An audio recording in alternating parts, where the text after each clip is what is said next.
ভাই আসসালামু আলাইকুম। ওয়ালাইকুম আসসালাম। কি অবস্থা, আজকে কি করতেছেন? এই যে হাসপাতাল তুলছি।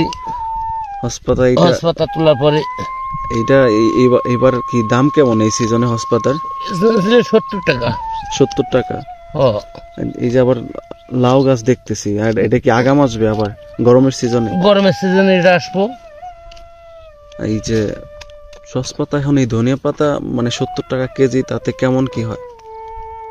এই দিন 4000-5000 করে বিক্রি হয়।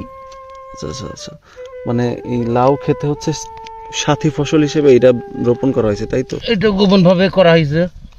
এর ভিতর দিয়ে মানে লাউ বড় হওয়ার আগে এটা চলে আসলো, মানে এটা খরচা বেরিয়ে আসলো। যে চাষবাসের খরচ, টুকটাক ওষুধপত্রের খরচ এখান থেকে হয়ে গেল। গুড। মফিজ ভাই, ঈদে বাড়ি যাবেন কবে এবার? এই ঈদের একদিন আগে। প্রিয় দর্শক, মফিজ ভাই কিন্তু খুবই ভালো মনের একজন মানুষ। আমি যখনই এসব সবজি খাতের ভিডিও করতে আসি এই পাশে, তার যে কথাবার্তা, তার যে ব্যবহার, তার মানে অন্যরকম, এটা আসলে খুবই ভালো একদম বন্ধুত্ব সুলভ আচরণ। আমি যে কোনো বিষয়ে কথা বলতে চাইলে খুবই ইনফরমেশন দেওয়ার চেষ্টা করি। তো মফিজ ভাই, যারা আগাম ধনিয়া বুনতে চায় বা চাষ করতে চায়, আবাদ করতে চায়, বেশি টাকা ইনকাম করতে চায়, তারা কি মাসে আর কি ধনিয়া পাতাটা রোপণ করতে পারে?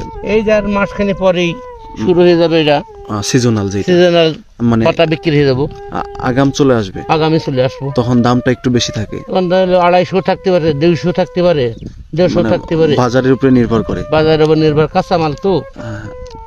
তাইলে আগাম যারা মানে ধনিয়া পাতা চাষ করতে চায়, তাহলে আর 1-1.5 মাস পরে, হ্যাঁ 1 মাস পরে।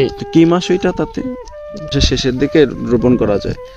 তাই যদি 10 কাঠা ধনিয়া পাতা রোপণ করে, তাতে কত টাকা খরচ পড়বে?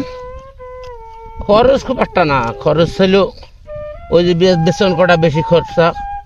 আর যদি কত নিতে পারে, 150 টাকা 200 টাকা কেজি নিতে পারে। আচ্ছা আচ্ছা। আর চাষে যে কয় টাকা লাগে, আর 2 একবার সেচ দেওয়া লাগে, তাই তো? সেচটা দেয় না।